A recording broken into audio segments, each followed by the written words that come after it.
All right, everyone. Welcome to another excellent Green Teacher webinar. My name is Brandon Quigley. I'm going to be your host tonight. I'm filling in for our editor, Tim Grant, who is usually the host of these webinars. So if you've attended before, I might be a different voice for you. I'm the editorial assistant at Green Teacher. And tonight we have a very exciting webinar for you. And I've got Joe Chavez here with us in the classroom as well. And his webinar on teaching STEM with wind and solar energy. So I'd like to welcome, now we've got about 10 people in the room, and I'd like to welcome you very, very much to the webinar, and thank you for joining us. I'll let you know how this webinar is going to work. For the next hour, our presenter, Joe Chavez, is going to speak. He's going to speak for about half an hour, and then we'll have a question and answer session for the following 30 minutes. At the very end of the webinar, we're going to ask you to fill out a short evaluation. And anybody who is able to do that, who does that for us, will be eligible to win a free one-year digital subscription to Green Teacher, our nonprofit magazine for youth educators. If you are already a subscriber, that is excellent. Thank you very much. And if you're not, please consider subscribing, and maybe at the end you will have your very own free one-year digital subscription to call your own. But you don't have to wait to make some comments about the webinar or ask questions. As I said just before we started, if you would like to tell me if there are technical difficulties or if you're having trouble hearing or seeing what's happening in the webinar, just type in the chat box in the bottom left corner of your screen to the right of where you might see the word main room. And you can type anything you want into the blank horizontal box and hit enter. And it will appear in the chat box, and everybody should be able to see it there in the bottom left corner of the screen. And feel free to discuss among yourselves if there are issues that come up during the webinar or even towards the end of it. And during the presentation, myself and Joe, well, Joe will be speaking, so he probably won't respond to too many questions, but there's some technical difficulties and other issues. I'll respond to as many of them as I can. If you're not familiar with Green Teacher, Joe, can I get you to pull up the next slide, please? For Green Teacher's been publishing for 20 years. We've put together a quarterly magazine that features innovative articles, activities, and lesson plans developed by environmental educators inside and outside of K-12 classrooms. In the past 10 years, we've also begun to publish some books. We've published so far 6 books, mostly comprised of articles that once appeared in the magazine, but which were extensively rewritten and edited for the book. Green Teacher is, as we like to say, an unprofitable nonprofit. So if you find tonight's webinar useful and you are not yet a subscriber, please consider taking out a subscription.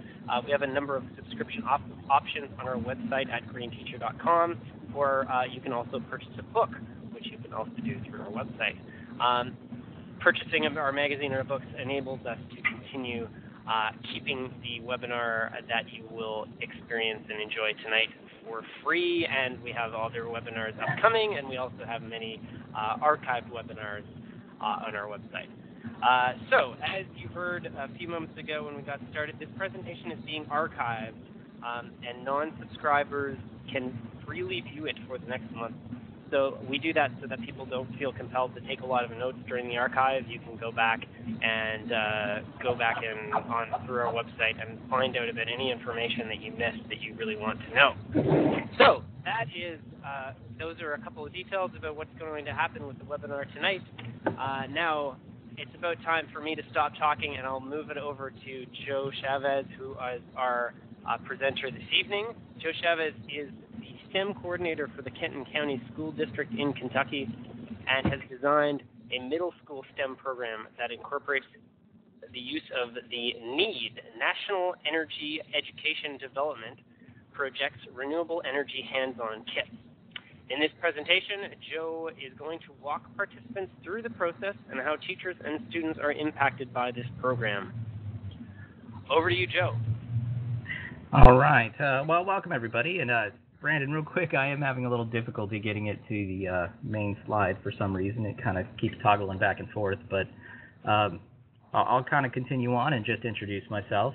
My name is Joe Chavez. I'm from Kenton County School District, and I really want to just kind of take you through a little bit about the district, the STEM initiative we have here, and really how we are using wind and solar energy through the middle school program and going through turning to a high school program and a college career readiness. So let me try to play with the slides a minute here, and then we'll get going, and hopefully won't hold you too much. And here we are. Thank you, Brandon.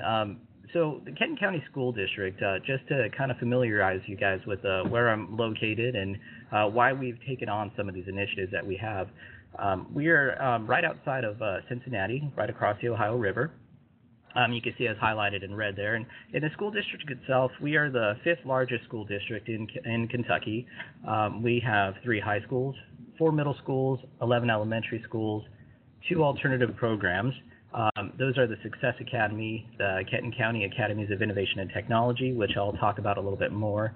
And the Success Academy is our military branch, where students who really know they want to go into the military kind of go into this program to get a jump on that. And I did get a little off topic because I jumped ahead on the slides, but if you guys just want to give me a brief type on the bottom left-hand text box there about your experiences teaching with solar, wind energy, questions you may have, just so we can kind of generate some questions. With so few of us, I'll try to answer them as we go along. But back to the topic here, just a little bit about the district so you can kind of see where we're at. Let me see here. Okay, so now the slides are working. I apologize for the delay there. But a lot of people are asking, and if you're not familiar with education, you hear a lot about STEM, and what is the STEM initiative? And if you ask my parents, they still think I'm working with plants, but actually STEM is the joining of 4 core contents that we have, science, technology, engineering, and mathematics. And I taught life science for a couple years at high school, and moving into this position as a STEM consultant, to really trying to figure out what it is and how it works, I kind of came up with a list of 3 goals that I really wanted to work on. And these goals, as you can see here, are really I wanted to connect STEM concepts in a manner that's teacher and student friendly.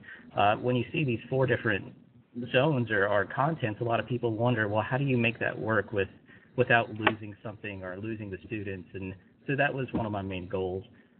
Second, as a teacher, it drove me nuts a lot of times when the science students would walk in my classroom for the first time, and they would say, science class is kind of boring. I'm not really into this. It's a lot of sit and get, and there's just a lot of facts being thrown at me, and I'll regurgitate them on the test, and we'll play that kind of game. Well, that was offensive to me. As a science person, science can be a lot of fun. There's a lot of play. There's a lot of discovery, and a lot of things you could do with it. So I really wanted to create a more interactive science classroom.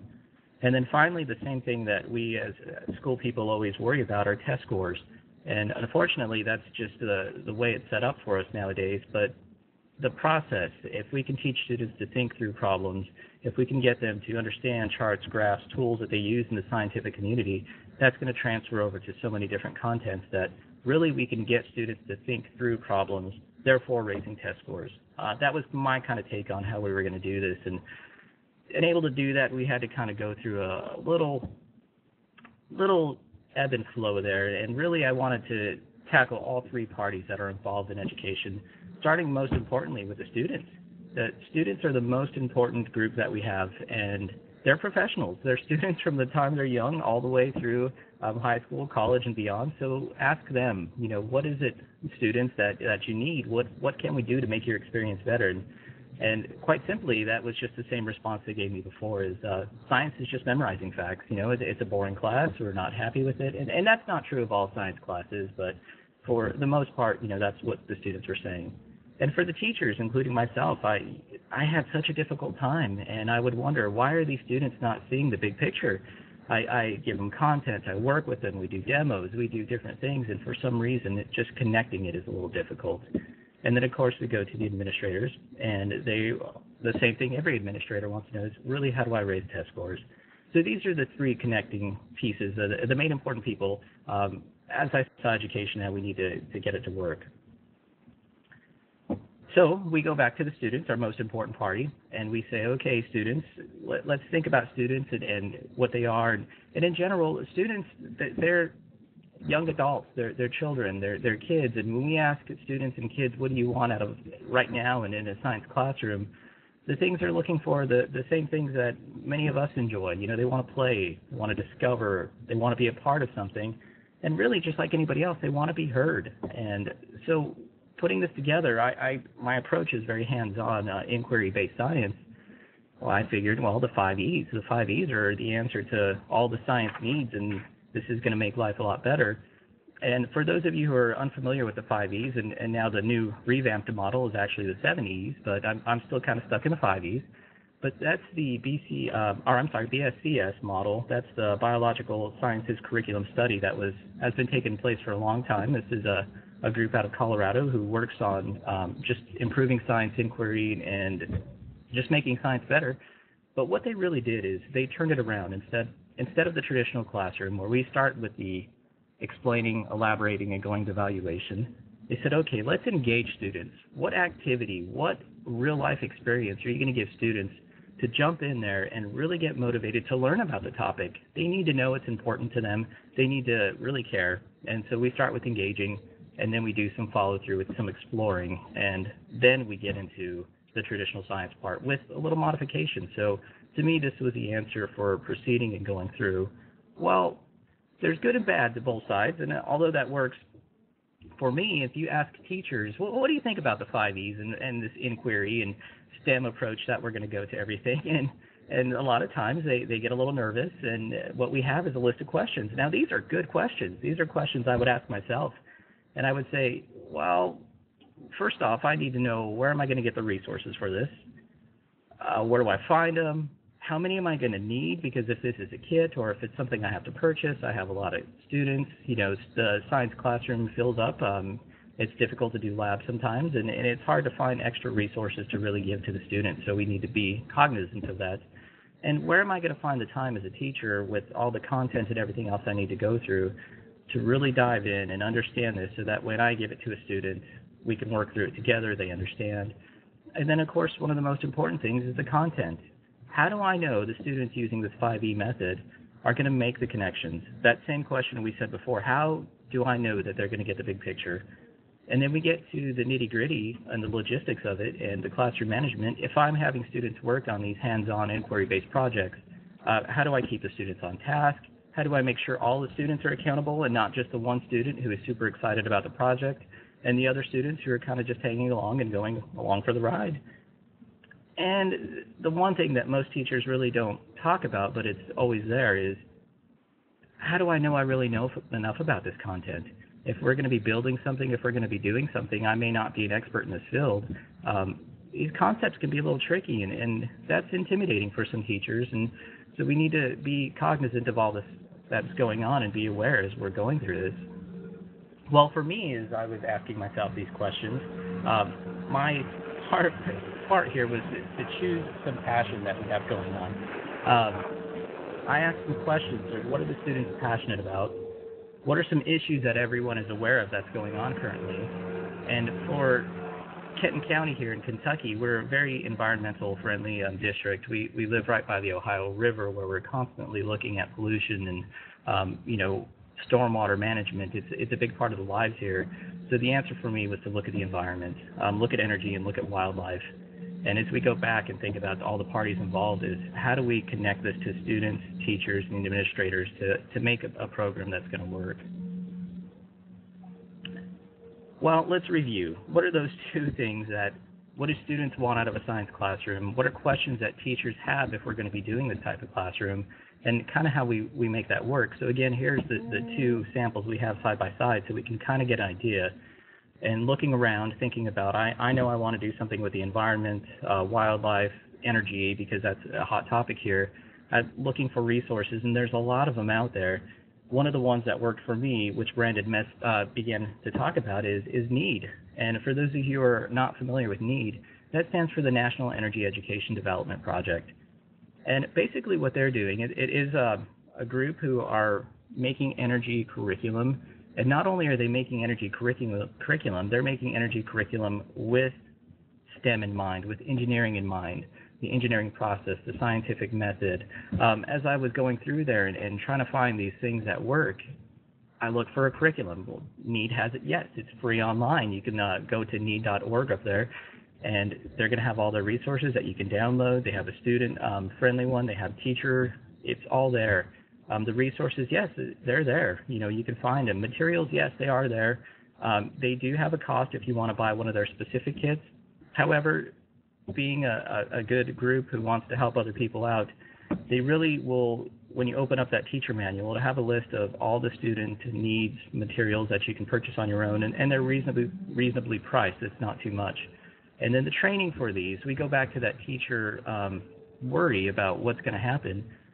They do offer training, but it depends on where you are. They try to do regional training, but for most part, there is training available, and the manuals are very easy to go through. So for me, it was going through and teaching energy from the wind. This is the middle school version of this, and it's a great deal for the students. It's a great deal for the teachers. And again, so what the students are going to be doing is they're going to be building a wind turbine. There are lessons that build up through, first off, what is wind energy? How do we turn wind into electrical energy? How do we get the electrical energy to move? What's the gear ratios of the turbine itself? Why are wind turbines built the way they are? We go back then. We have all of this, but now we have to ask ourselves, what about the inquiry? What about the student voice? And as a science teacher and person who really enjoys this kind of teaching, it's chock full of inquiry. The students can ask any question they want. The teacher can ask a question. Why does a wind turbine always have 3 blades on it, students? And the students look, and then they might have the same question in their mind. I don't know. Well, I'll tell you what, why don't we make a wind turbine with as many blades as you think will make it the most efficient wind turbine possible? Let's measure that by hooking it up to a voltmeter. Let's see how many volts you generate, and then let's try it a couple times to see what's going to happen. So now we have questions, and even if you want to, I'm a competitive person, so now we have classroom competitions. Who's going to build the best wind turbine, who can do the most work, produce the most amount of millivolts or whatever we're trying to measure, lift the most amount of weight, and we have a good problem that the students will work through. So looking at that, this is how the Kenton County incorporated wind into their curriculum. Because again, that's fine. We have the inquiry. We have the kits for the students. We do, all those resources are there, but we still have that teacher side that we need to answer is really, do I have the training? Do I have the expertise? How do I make sure I have the grouping, the projects? Well, what we went through is the teachers and I sat down and we went through the curriculum. Every school has a curriculum map, and we found out that in 8th grade, there's a unit, the interdependence unit, where it's just chock full of sustainability. There's a whole bullet in there that says you will teach about sustainable energy, renewable sources, and how can you pass that up when you have this project that's right there, this wind energy, building turbines and having the students discover how turbines work, then to incorporate it here. To get rid of some of that teacher fear, we did an 8th grade training day where every teacher went through a day long of training. We went through every activity in the kit, and there's quite a few. There's probably about 10 activities just in the wind turbine alone, from, again, discovering wind energy, electrical energy, mechanical energy. You have to talk about potential and kinetic energy. The teachers designed everything that they went through that they were going to make the students go through, because if they can understand the frustrations that the students are going to have, we can understand how long it's going to take. It makes it that much easier to incorporate into the curriculum. And this is the STEM integration at its peak. We have the science, we have the scientific method, we have the technology as we have students doing research and understanding what's going on. The engineering design is there. The students are going to be building their own wind turbine. They're going to test it. They're going to find out if it works or doesn't work. They're going to go back and do it again and again, as long as you let them. And then the mathematics piece is there. We're measuring kinetic energy. We're measuring potential energy. This is really a good deal for everybody involved. So this has been going on now for 2 years. This will be the 3rd year. And out of Kenton County, every 8th grade student is going to get their chance to build a wind turbine during their 8th grade interdependence unit. Well, that's great. We have 8th grade kind of tackled. So the question pops up, okay, well, what are you going to do with the other grades? What kind of curricula are you working with? What do you need to do? What's going on with the other renewable and non-renewable energy? We want to know a little bit about all of it. And it looks like I may have lost my PowerPoint for a minute. It's back again. So the question is, well, what do we have in common And here in Kentucky, at least, we have a spiral technique with education where you hit on a subject, you come back around to it, you hit on a content every year, it gets a little more involved. Well, when we looked at the curriculum, the teachers and I, we found that there's always an energy transfer unit. There's always something about the law of conservation of energy.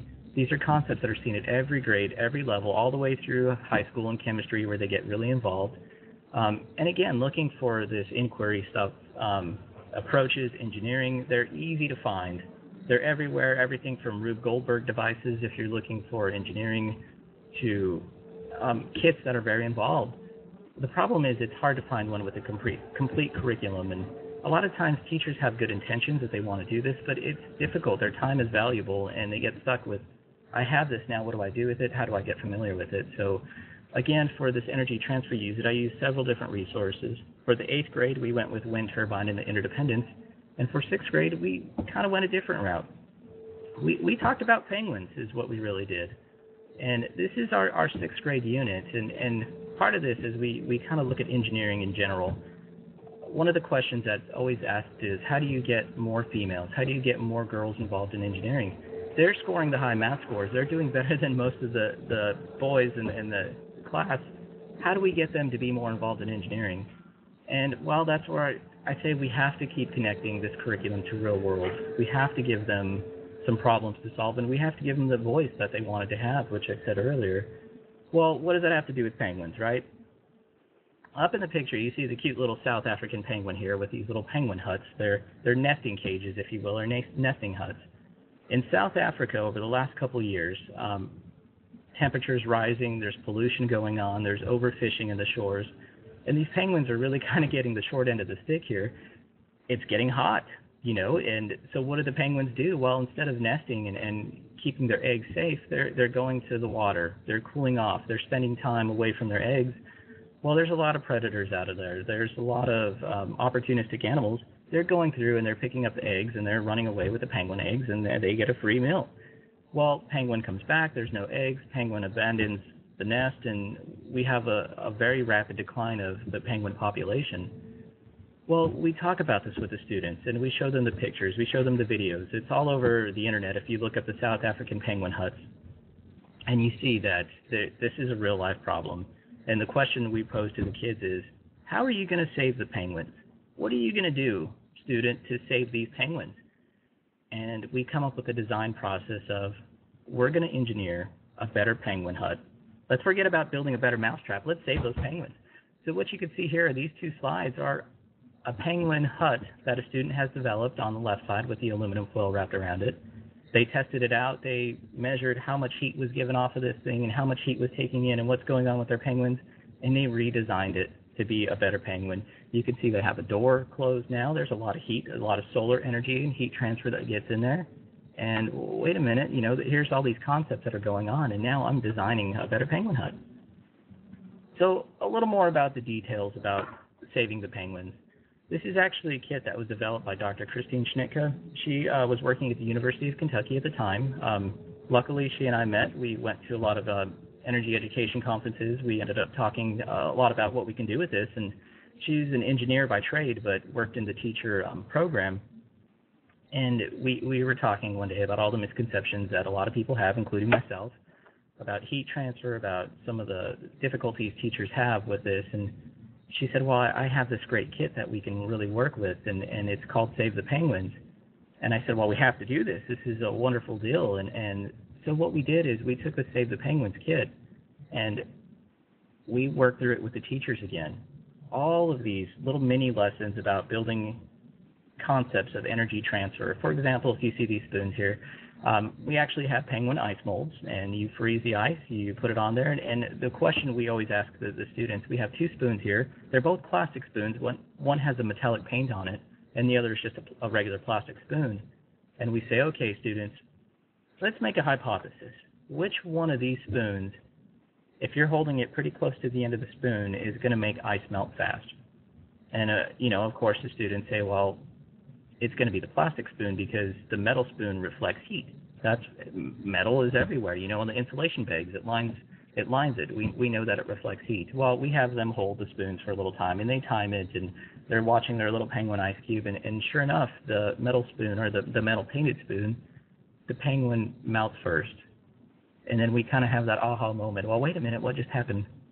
And we talk about conduction. And then we talk about convection and radiation and all this energy transfer stuff. And then we talk about solar energy and how this is working. And pretty soon the kids are starting to understand what energy transfer is. So we spend a lot of that time then researching materials. And this is the same picture you saw in the first one with the 2 igloos. And it was all full of aluminum foil or this metal sheet that we have, because that's what reflects sunlight. It's a good deal.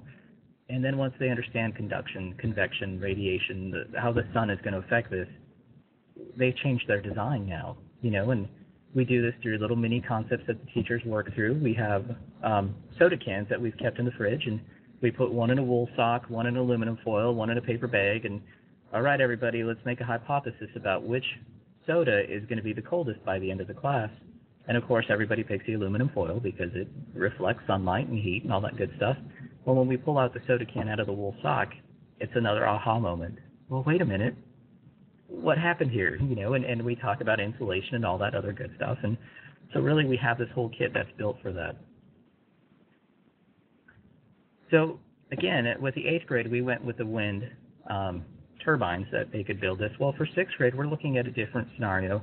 We're trying to get more students involved at an earlier age and the girls involved in engineering. We're saving the penguins. And it's the funniest thing to be walking around the halls, and we do all this during our transformations unit, which is very close to the interdependencies unit at 8th grade. But you walk down the halls at any of the middle schools, and students have posted pictures on the wall with a penguin, and it says, "Save the penguins, please save me." And it's turned into a competition and a game, and it's done a lot to have these students get involved in science and see something that is real and to get them going. So again, this is what we did. We went through the same kind of deal. We did training for all the teachers, one day of going through every scenario so they can see how it's going to work. Now every student at 6th grade is going to do a Save the Penguins. They're going to build a penguin hut and make sure they can save the penguin. And then at 8th grade, they're going to build a wind turbine. At 7th grade, we're playing with solar cars, and we're doing some other types of things to try to build these up so that every year a student has one big project. They're going to use renewable resources. They're going to understand these concepts in science. They're going to do some math to figure it out and really have that true STEM integration. So one of the questions that always pops up is, well, why did you choose wind and solar energy? There's a lot of different ways you can go with this. Like I said earlier, if you're just looking for engineering, there's a ton of things students can build. They always do bridge building. They do Rube Goldberg devices. That's one of my favorites. But again, I go back to choosing passion and what's good for the area you're in. And for us, wind and solar energy, at Kenton County, we really pride ourselves on being environmental friendly. We have a lot of schools that are certified for their sustainability, the programs we use to keep these schools as learning labs. This is our newest addition to the county. It's one of the 4 middle schools. This is Turkeyfoot Middle School, and these are pictures of Turkeyfoot. The bottom one is of the roof. The roof is about 92% solar panels, and we use both of them. We use the traditional monocrystalline solar panels that you can see angled there, and then we have thin film solar panels because we wanted to be good stewards of land, and we wanted to know which solar panel was going to work better. So we covered as much of the roof as we could with solar panels, and now students see that every day. These solar tubes, you can see these plastic things cut into the roof, let natural daylight into the buildings. Normally where you have a building without windows, there's no natural sunlight. Well, we cut a hole in the roof and we put a little vent there so the sunlight can get through. So the students see this all the time, and they ask questions. And so we say, okay, let's incorporate that into the lessons we have. Let's use these solar panels and use heat transfer to really help students understand what's going on and connect it to real world. Not only are we going to teach them about solar, but we're going to take them outside and we're going to show them what a solar panel is. We're going to measure what it does and look at it and make sure that they understand that the difference between DC and AC, because with solar panel, it comes in as direct current. While we use alternating current, what happens? How do you do stuff with that? So we really use our schools as a learning lab. And what does that really turn into? Well, for us, this was fine to start at middle school. This has been a 3-year program now. But I talked about the Kenton County Academies of Innovation and Technology earlier. This is a program that is based on getting students college and career ready for a path that they've specifically chosen. And one of those main paths that we've chose is the Sustainable Energy Technology Engineering Program, or SETI. At the beginning, it sounded like a great name. Students have since told us that we need to rename it because it's confusing for them. So we're currently looking for new names. But what you can see here is another project that we're doing. This is another one, a project that Dr. Schnitka and I teamed up on. This one is called Save the Seabirds. And what the students are actually doing is they're making solar cars. So you can see them testing them out here. And they're trying to see not only build a solar car that is going to work, but we hook it up to a trailer with a bunch of rocks, and we weigh the rocks, and we say, okay, who can build a solar car that's going to pull the most amount of weight? And of course, we try to tie this all into the environment. And you might ask, well, what does it have to do with seabirds? Well, we talk about oil drilling and pollution and everything else that's going on. And if we can find an alternate source of energy, then we should use it because we're going to save animals, we're going to save the environment, and we get more people involved. And so this has really helped us tie in everything we want. The Sustainable Energy Academy, it's a 2-year program. And what we've done is we've built a program that when the students leave, they're ready for college. They've already had college classes. We take AP Environmental Science as sophomores and juniors to learn about land stewardship, to learn about rainwater, stormwater removal, all this good stuff that is just these kids are very interested in. And they have college credit by the time they graduate high school. Now, this is a program that these students have to apply to, but it's what we're trying to do to get these students more involved. So we have a lot of resources for teaching green energy, sustainable energy.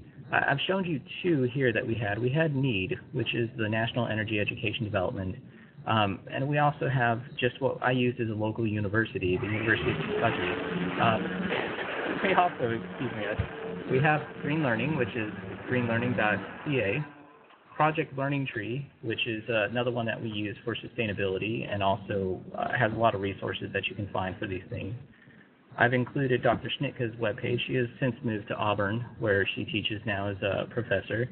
And then we have the 4-H area around us, which really is involved in wind. There's a lot more. The Green Teacher magazine itself does have a lot of sources that you can look at. And then, of course, just get on there and see. And then if you have any other questions about some of these resources, you can feel free to email me. And my information is right here. It's just joe.chavez@kenton.kyschools.us. And I hope that now it give you a little idea of some of the resources that are out there and how to include them into your whole program. And let me get this going here.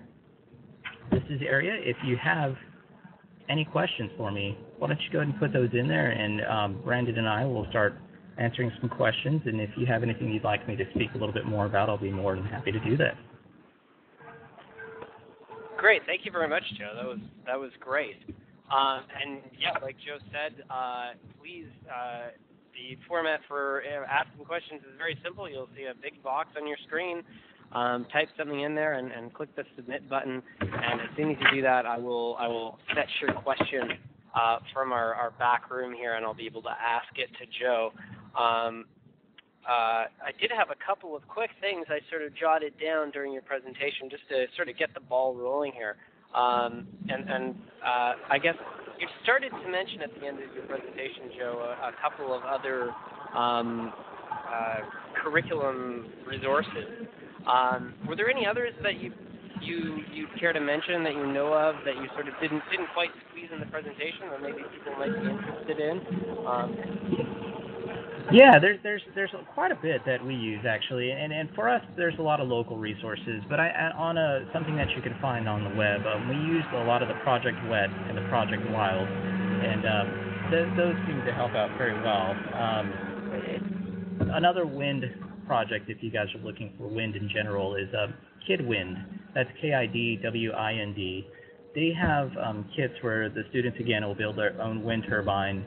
They'll study the same effects, how much motion do you get, how much millivolts can you produce, and it's just a little different than the NEED one, as they provide a different curriculum, but it's still a good source to use. As for water, NEED does do some things, but there's a lot on the Project Wet and Wild side as well. One moment, please.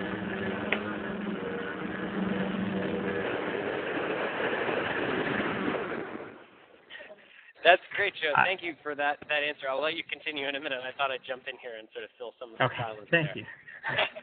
Sounds like you're yeah, a very clean place. So that's a yes, vacuum they're doing a wonderful job. They're good. Sorry about that. Maybe your next project can be build a quieter vacuum cleaner as a that's right. project. And they're going back to the water resources. If you look online, the nice thing to do is with all the features that are going on right now. One of the things that we do have in front of our schools is a rain garden, and there's a lot of maintenance that goes into that. But a lot of the resources, if you just kind of look at water quality testing, a local one we have is called Orsenco. That's Ohio River group, and they have a whole little curriculum kind of built on there that you can look at to see. What is a pH? What is the difference between looking for macroinvertebrates, versus doing just the chemical analysis of the stuff. So there's a lot of things that you can find for that. Just picking up a water and looking through it through a microscope to see what's there. It's good to do that. Great. Those are some good little answers there. I especially like how your sort of presentation got into some other issues of endangered species and that sort of thing, and how you sort of drew some of that into a lot of the lessons and things that you discussed.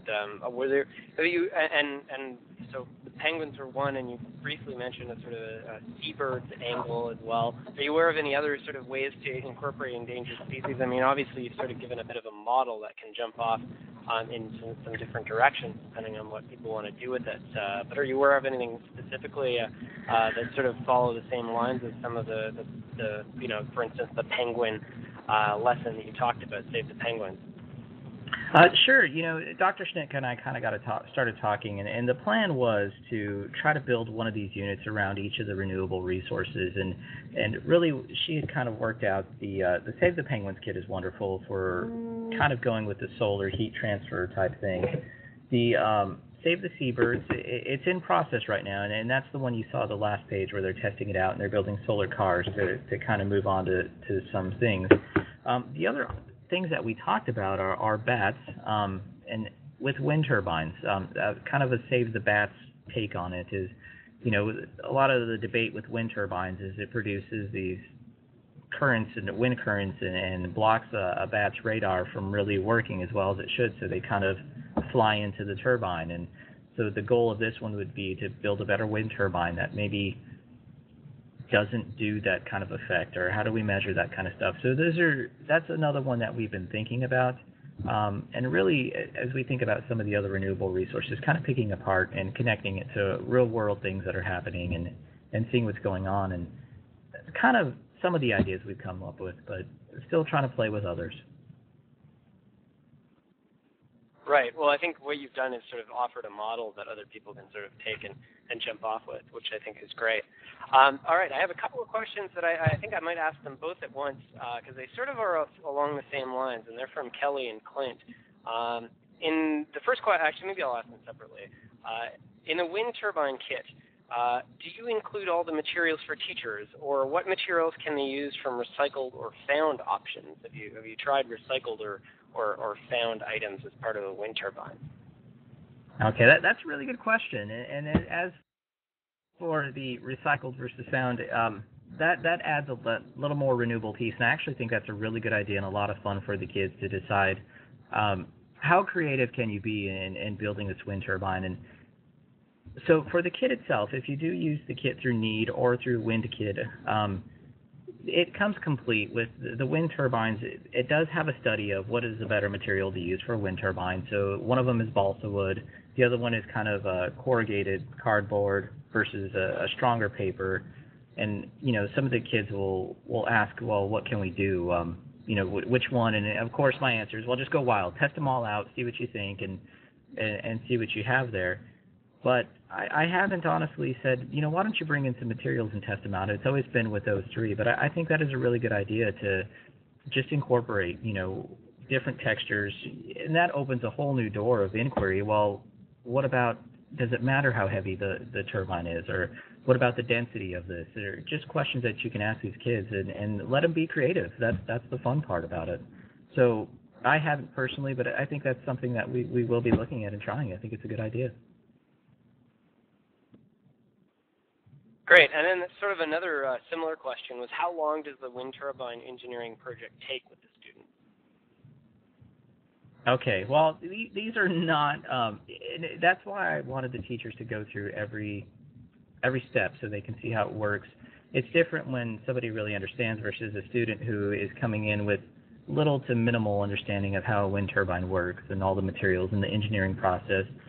So for the wind turbine one itself, that's the 8th grade kids. We're talking about 1 to 2 weeks of total investment time from the beginning. And in the beginning, this is multi-step, so I don't want everybody to think that we just all of a sudden, okay, guys, go build a wind turbine and let's see how it goes. The first part is discovering wind energy, where they build basically a pinwheel that's tied to a string, and they blow on the pinwheel, and the string lifts up a paperclip or something, and we talk about the forces that are acting on that, and the physics, and how can we get mechanical force out of wind that's moving, and then we move into a little more of studying actual wind currents and what causes wind. We talk about the difference in thermoclines and that kind of stuff, and really how does that work. So from the beginning of just discovering wind to the second part of actually going through the engineering process of, now I want you, student, to design a wind turbine, that now that you understand how they work, to actual finishing it up. It's about a 2-week process for us, but that's given that we've had a lot of play with it. If you really want to get into the engineering design itself, where students can draw a picture, test it out a little bit, go back, revamp, and it depends on how many rebuilds you want them to do, and of course how many materials you have. We try to keep it as simple materials as we can, because it can be costly after a little while to tear down, build up, tear down, build up. But really, on average for us, 2 weeks. If you want to spend a little more time in the engineering process, you can do 2.5 to 3 weeks. Okay, great. I'm just going to take a minute to just remind people out there that I had a bunch of questions right at the beginning, or a couple anyways, come in, and since then it's been a little quiet. So feel free, I can still see there's lots of people in the webinar room, so feel free to keep on shooting some more questions at us here. Although I know myself, I'm sure a lot of you are in the same boat. I'm sort of developing them as Joe's talking, and I've been answering these questions. And I'm actually just thinking next door at the Green Teacher office, which is really basically Tim's house, his neighbor has an interesting sort of wind turbine that's not really a traditional shape. And I was thinking about that during your presentation. It's, usually you see the wind turbine with, say, about three or four sort of arms on it, and this is more of a spiral. Mm-hmm. Have you usually done a fairly, stock design, or have you really? We sort of talked about opening it up to the kids. Have you come across any sort of drastically different or interesting wind designs in your work with wind energy? It's funny because the students are so creative, and if you give them the chance, we'll give them a little time to do some research and kind of see. And the new thing is the vertical wind turbines, where the blades are kind of on the outside and they wrap around it, as opposed to the 3-arm or 4-arm one that Brandon was talking about. And some of the students have asked, well, what's the benefit of one versus the other? And my answer, and I don't have a good answer, to be honest with you, is, well, why don't we try to build one to see what you can find? They're very difficult to build, as a matter of fact. So most of the time we do have kind of a stock model, which is the basic. It's the post, with a little bit of structure to it, and then we have the traditional turbine up top, or where the gear shaft and all that stuff is, so that way they can kind of hook it in. So we try to make that a little easier for them, so they're not so worried about building the whole thing, and we'll do like a blade design challenge, and then we'll go to a wind turbine kind of thing. But they do ask, and they do have some creative designs. The problem that they've had, and we've had more of a problem with this with the solar cars, because we don't give them a car to begin with. They have to build it out of Legos or some other kind of building block material, is the gear, hooking the gears up to the motor in the right way so that way it combines. So again, if you want to spend more time with that engineering design process and kind of give them a little free time to discover how they would set that up, I would let them go for it. We had one student make a successful one, but it really didn't provide many millivolts as we were measuring it with a multimeter, but it looked really nice, and it was very creative, and it's just nice to be able to support that. And again, going into another content that we haven't talked about very much in creativity, are the arts. and letting these students kind of have free reign over what they're going to build and how they're going to do it, you're really meeting all different modes of understanding and learning. I mean, the kinesthetic, the auditory, the visual, and the creative arts. The students, this is the first time where they really get involved in science, and it's nice to see the student who usually doodles on their paper get excited about doodling about a wind turbine or building something that is different because they want it to be different. And if it works, then that's great. If not, we talk about what they need to do and how that goes along with the engineering design.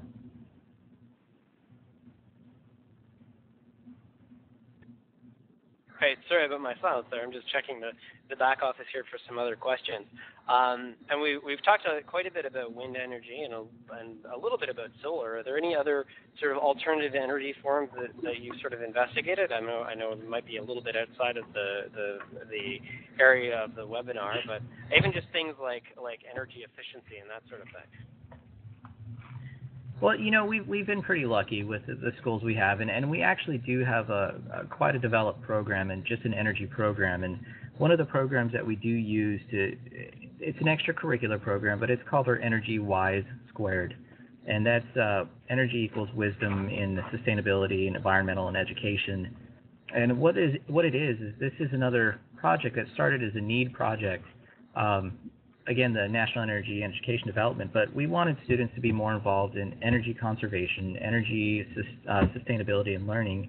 And what these students actually do is they work with a teacher after school, and we do plug load studies. We do studies on different types of light bulbs, and we just really want them to learn about what is good stewardship. So we have a whole curriculum that is built for these students. They have voltmeters, they have light meters, and we talk about how many foot candles a room should be lit up to. We try to keep it around 50. Well, what happens if a room is 100 plus foot candles? What does that mean? And the first thing they say is, well, what's a foot candle? And there's a whole lesson on its own as well. This is a way we measure how illumination. And, well, what's illumination? We have all these questions that build off of each other, but we do have a very good energy program here. And that's helped us a lot to get to where we are in building these into the classroom and expanding outwards. Some of the other things that we have played with and that we do still use is water energy. We do build a water turbine, if you will. Basically, it's almost the same as building a wind turbine, but we put it inside of a jug, and then we run water through it. That's connected to a motor, and we hook the motor up to some wires and a voltmeter, and we try to do the same thing, but it's a little more fun sometimes when you're playing with water, especially if it's nice and hot outside in the spring or late summer, and the kids enjoy being outside, and it's just another way that we can use some of these resources to build a water turbine instead and understand hydro energy and what goes along with that. So we try to expand it to the other sustainability, and it all ties back. One of the questions I usually do get is, well, what about coal? Kentucky is a very large coal area, and a lot of people are coal miners. They're very proud of that, and they do great stuff. And they said, well, you're basically greenwashing the kids, is what they've told us. And we do go back to, okay, student, in our energy teams, when you turn that light on, that light switch, where's the energy coming from? And they kind of trace it back all the way to, well, here's where it's coming from, and then we can go, okay, how much of that is renewable versus non-renewable? And they kind of work back and figure that out. And it's not that we're trying to get students to be greenwashed, if you will, but there are just lessons on everything else, and we just need to be cognizant of what these kids are doing and what they're learning and how they're going to use it. Interesting. Actually, I heard, I'm trying to remember exactly where I heard this, but it was at another talk recently. I believe they were referring to Denmark runs largely on coal, but they also use much less energy than almost any other country. So even though, coal gets a bad rap as an energy source and largely, deservedly so in a lot of ways, it's sometimes the devil is in the details in terms of how much energy gets used. It also struck me when you were doing the penguins that, of course, the penguin house is all about sort of making a well-insulated house for the penguins. You're sort of trying to make an energy-efficient house for those penguins.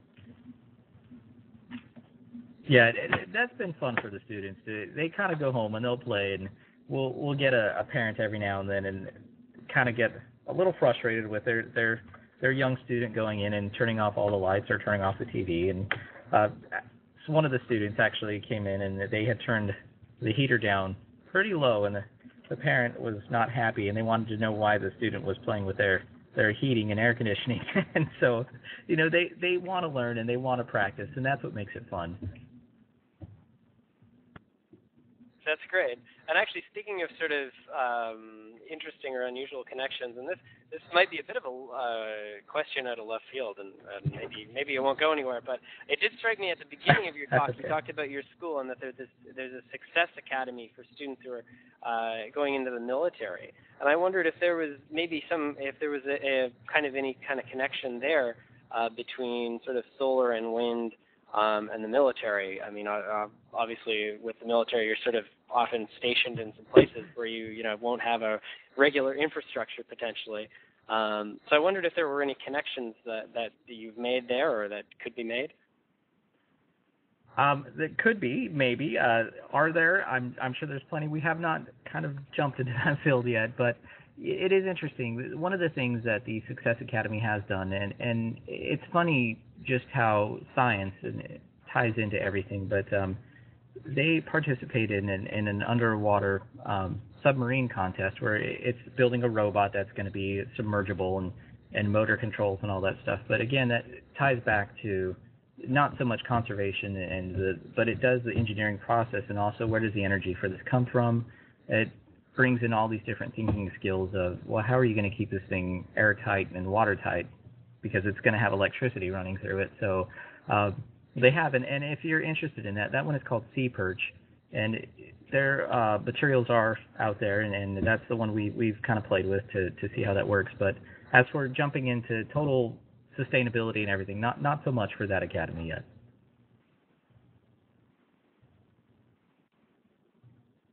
All right, I just thought I'd throw that out there.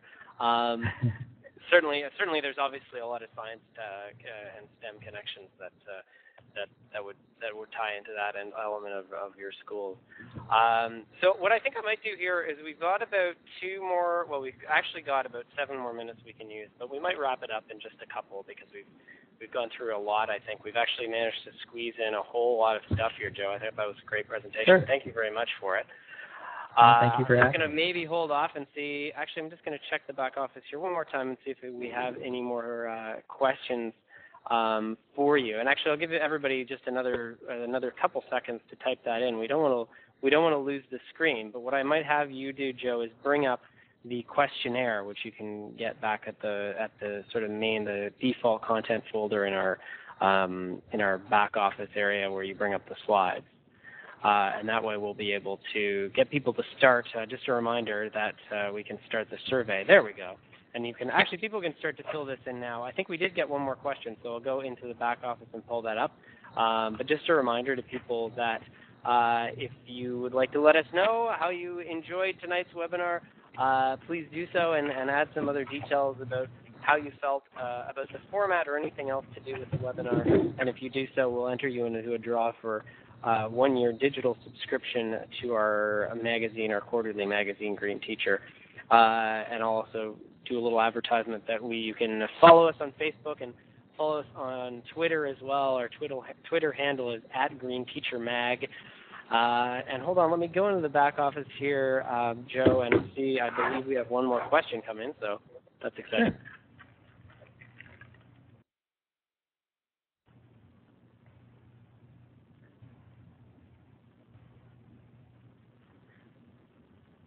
And while Brandon's getting the question, if any of you do have, like he said, the slide will be archived, and by all means, feel free to get a hold of us. My email address is on there, and I'm more than happy to send around any lesson plans, any content that I have that will be helpful for you. I know sometimes it's difficult to find that stuff, but anything I have is yours. So we're all just teachers helping each other out. Great. And I'll also mention that we are going to send out, we always, after a webinar, everybody who registered, not just the people here tonight, but anybody who registered through the Eventbrite website for tonight's webinar, we'll send out an email. Make sure you know how to access the archive, as well as we usually include some links and other details as follow-up to the presentation for people who want to go to some of those websites or want to find out about some of the resources Joe talked about. So we actually have another question. It's a great one, and I should have thought of it on my own, but instead Jim McCracken did, and he asked, how have you involved the elementary schools in the sustainability topic? And actually, I would even follow up that with sort of, you talked about a lot about middle school, so maybe even you could also talk about a little bit higher levels too, or just other levels all the way from K to 12, if you know of or have been involved in some of these topics or other sustainability issues. Yeah, well, that's a great question, Jim. And actually, I'm glad you asked, because it was easier for me to talk about middle school because we have a working model there. Now we have 3 years in 6th and 8th grade that are doing these really in-depth projects that, take some time. We're talking a week and a half to 2.5 weeks for each one. And that was a fun development, but there were some tough times. But for the elementary level and the high school level, we do have kind of varying paths. The elementary, for the most part, we take part in what we're going to call our Energy Wise. This is our after-school curriculum, but instead of just doing it as an after-school curriculum, we really do tie in with just what is good energy conservation. A lot of that will be used through some of the need kits. We have one that's discovering electricity, and that's just, well, what is electricity? They're going to try several different experiments on static electricity, whether it's with the balloon, with the different types of materials that they can rub and get some static electricity going, glass, metal, plastic, these different things that are conductors and resistors. And then that's the start of understanding electricity. But then we would go back and talk about, okay, how is electricity generated? And we use the static electricity as their main idea, focal point. That's the engaging piece. Here's static electricity, and you rub your feet and you shock somebody, and it's funny. But where did the energy for that come from? And then we take it to the bigger picture, kind of as we did in middle school. What generates electricity? And we talk about mechanical energy in the beginning of that. As for the sustainability piece, a lot of theirs is more discovery, and there are some good resources for that out there of just discovering electricity and starting to play into movement and motion and the basic concepts of generators. As for high school, that's really kind of where we've taken off into our own program, the Sustainable Energy Technology Engineering program. And that's really focused on getting those kids who really enjoy these projects in middle school a path to go where we can look at those green-collar jobs, because now we have a lot of technical jobs and we have a lot of really involved careers that are college-needed, energy managers, all these other things that can really help out with what we need to do to be better stewards of the land. Excellent. Yeah, because there's all kinds of directions I think you can take, the wind and solar energy issues that you've talked about, and the stuff, all the different lessons you talked about, I think can go in a lot of different directions for different levels, and for other sustainability issues for sure. So thank you very much, Joe. Are you still there? Yep. I am. Thank you. That was an excellent presentation. I hope everybody enjoyed it. Feel free to stay online here and fill out our questionnaire. Once again, you can win a 1-year digital subscription to our magazine, Green Teacher. And if you don't win, by all means, go to our website at greenteacher.com and consider purchasing a subscription or checking out some of our books that we've published as well. So have a great night, everybody. And Joe, I'll ask you to stop the archive there. And, all right. And we'll talk to you soon. Thank you, gentlemen, and thank you, everybody out there.